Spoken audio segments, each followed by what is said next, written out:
Ito po mga ka-farmers po yung batang kalamansi. Yan po yung mga buko. Yung mga maliliit ay mga magaganda naman po ang mga bilog.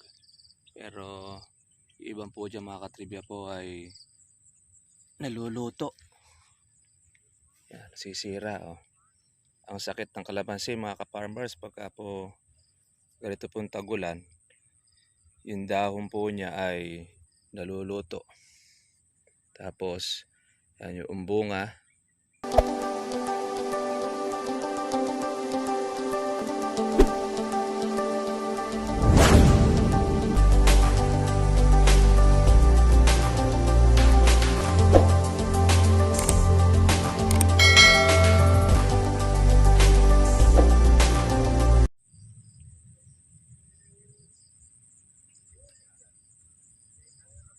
Ito po mga ka-farmers po yung batang kalamansi. Yan po yung mga buko. Yung mga maliliit ay mga magaganda naman po ang mga bilog. Pero yung ibang po dyan mga katribya po ay naluluto. Yan, nasisira oh. Ang sakit ng kalamansi mga ka-farmers pagka po ganito pong tagulan, yung dahon po niya ay naluluto. Tapos yan yung bunga nalalagas. Yan po ang isa sa problema ng ating mga kalamansi. Tapos yan po lumalabas din po yung mga bulutong. Yan o, natutuyo po sa stem, sa tampok. Pero wala naman siyang sira. Kaya raw nalalaglag siya mga ka-farmers. Dahil bunsod po yan ng walang humpay po na pag-uulan. Kaya ang kalamansi ay kusa po siyang nalalaglag. Kaya, kahit wala po siyang mga maninira, iyan ang nagiging problema.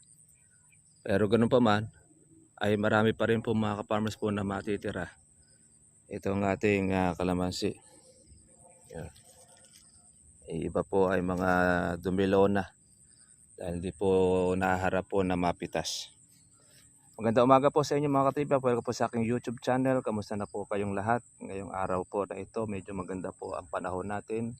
Sa halos na 3 linggo po na nag-uulan na tuloy-tuloy. Hihinto siya, tapos mga iba bugso-bugso. Kaya nangyari po mga ka-farmers, ang epekto po sa ating pong kalamansi. Ayan, sumobra po sa nitrogen. Kaya pag ang kalamansi mga katribya ay sumusobra po sa nitrogen, ang nangyayari po dyan ay naluluto ang bunga niya, nalalagas or nalalaglag. Isa naman po ay nalulukot o kumukulubot ang dahon. Dahil po yan mga ka-farmers po doon sa diretsong ulanan. Pero tuloy pa rin po ang pagbubulaklak po ng kalamansi kahit sa kabila po na maulan. Yan. Ngayon ay sumili po si Haring Araw. Medyo maganda-ganda po mga ka-farmers po ang panahon po natin ngayon. Tapos marami na rin po ngayon na nagpipitasan. Tayo po hindi po tayo makapitas pa po ngayon dahil kasi pagka po umulan, mahirap po mag-alaga ng kalamansi. Lalo na't medyo bumaba po ang presyo po ngayon, ay nasa mababa na po ang presyo niya. Nasa 600, 700. Yan. Pagka po malalaki ang kalamansi, mga pagka siguro mga 1-2 ang laki, baka pa pwede pang maangat po hanggang sa 1,000. Nawala na po mga ka-farmers po yung dati na 1,500, 1,600, 1,700, umabot po ng 2,000. Yan. Ang isa po na dahilan mga katribya ay yun na nga, meron po tayong mga palengke na hindi po mapasok. Iba naman ay kukunti ang mga namimili dahil baha. Kaya po yung mga produkto po natin, lalo na po yung kalamansi, hindi mapasok po sa Metro Manila sa ibang area dahil nga po baha. Pero ngayon po na medyo gumanda po ang panahon at maliwalas na, naibuhos na siguro yung pong marami pong ulanan, tubig, medyo magaganda-ganda na siguro na ang takbo po ng ating presyo ng kalamansi. Kaya lang medyo marami na rin po yung ating lagihay. Naiwan ito noong maganda-ganda pa ang presyo nung 1.3. Hindi na po napitas. Dahil nga po dire-diretso po yung ulanan. Tapos kukunti rin po ang buyer. Kaya iba po mga kalamansian po yung nagkahinugan. Ngayon lang naman po mga farmers po na hinug itong buwan po ng August na ito. Pero nung mga nakakaraan, ang kalamansi ay agad na agad. Tapos maswerte na rin po ngayon pong buwan ng Agosto. Nasa mahigit kumbaga kalahatian na. Mahigit kalahati na po ng buwan ng Agosto ay mataas pa rin ang kalamansi. Okay na rin po yan. Yung 600 to 700 ang presyo. Importante lang dyan ay meron tayong nakukuha na bunga. Yan. Ngayon naman, sumingit din tayo ng ating pagdadamo. Para naman po dito sa ating siling tinatanim. Ayan, marami tayong kalaban po sa ating sili. Yung pong mga suso. Dati ang kalaban namin sa sili, yung luto or namamatay. Yung kinakagat po yung stem. Pero ngayon, ang kinakagat po ngayon, mga dahon. Kalaban namin po rito, yung mga susong saging. Yung pong mga maliliit, yung malalaki madali pong patayin. Pero pagka yung pong mga maliliit, ay nadadali niya. Kaya bawat madamuhan po natin, ay ate po siyang ito, tinataniman. Ayan, oh. Nadadalin ng susuko yung ating mga tanim. Yung nakarang ulanan ayan. Yung mga dahon wala.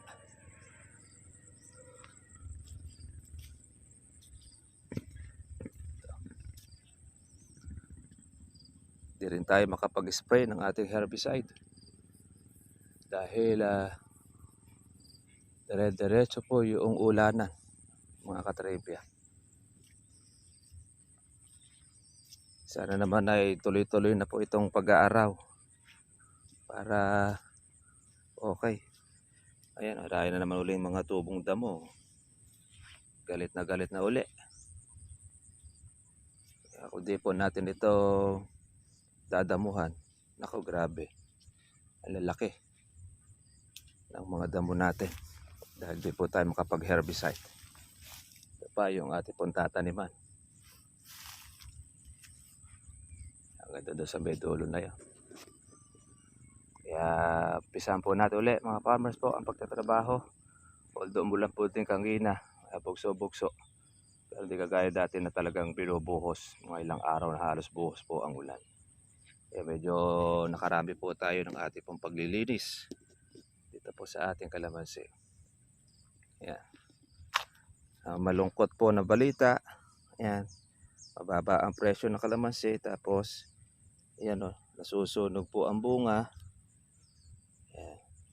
Dahil doon po sa diretso pong ulanan, ay nasisira ang mga buko, nalalaglag. Isa po ito sa idinadaing po ng ating mga ka-farmers, mga katribyang nanonood ng ating pong vlog. O ano raw po ba ang maganda o solusyon para doon sa kalamansi nila hindi po malaglag ngayon pong tagulan. Pagka po ganyan mga katribya, iwasan po natin ang maglalagay po noong mga nitrogen. Kasi ang nitrogen po na pataba, mayaman po yan mga ka-farmers po doon talaga sa pagkaluto. At una-una, yung pong ulan, number 1 po yung mga trivia po na nitrogen. Kaya pansinin po ninyo, pati yung siling panigang, siling labuyo, pag kanyang ulanan, nasisira na siya, naluluto. Ay lalo na pagka maglalagay ka po ng chicken manure. Itong tagulan tsaka po itong pagkasariwa, nako, sira. Lalo po mas grabe ang magiging sira ng inyong kalamansi. Malalagas po ang bunga, maluluto, pagpitasin na makita ninyo. Yan, nagpapatsi, madali pong magpatsi. Kaya ang kalamansi po ngayon, ang karaniwan pong mga sakit ay madali pong magpatsi. Ngayon po ay maraming nagsipagsabog po ng mga nitrogen na pataba. Kaya bagamat maganda rin po magpabulaklak, kaya lang mahina rin po ang kapit. Kaya po mga katribya, tayo po ay balik sa trabaho pong muli.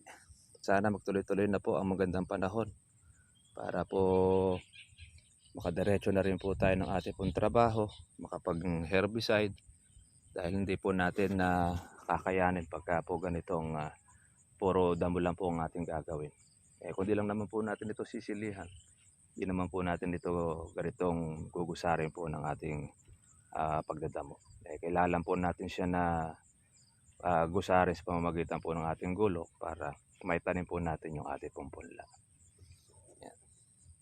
Kaya doon po sa mga nagmamonitor po ng presyo ng kalamansi ay mabot na po siya ng 600 to 700. Pero pagka maganda pa ang kalamansi po ninyo at masingit at wala pang dumating, yan po ay nai 1,000 pa. Pero pagdating po sa mga purot, sa mga kuhanan, mababa lang po lang talaga po mga farmers po yung bigayan. Kaya kung halimbawa 700 po ang kalamansi or 600, sa malamang po ang ating pong reject ay nasa 200 to 300. Kaya pagkakataon na po ng mga kalamansi juice na sila po ay kumuha ng kalamansi. Kaya lang ang problema po ngayon ay halos pati mga gaholin at mga maliliit ay pinipitas ng ating po mga ka-farmers. Lalo na po sa mga luboging area, mga tabing ilog, para masagip at maging pera. Kasi pag nalubog po yan, masisira at malalaglag na, hindi na po siya mapipitas. Tapos masasayang. Kaya kahit po sa mababang presyo, kanila pong itinitinda, para magkaroon po sila ng puhunan, makabili po sila ngayon ng pataba. Nagmahal po mga ka-farmers po ngayon ng mga pataba po natin ginagamit. Kaya naman isa po sa number 1 din po na problema po yan ating mga farmers. Buti na lang meron po tayong organic kaya hindi tayo apektado. Pag taas naman po sila ng kanila pong mga bilhin sa pataba, meron naman na tayong hiyang po doon sa ating ginagamit. Paano mga katribya?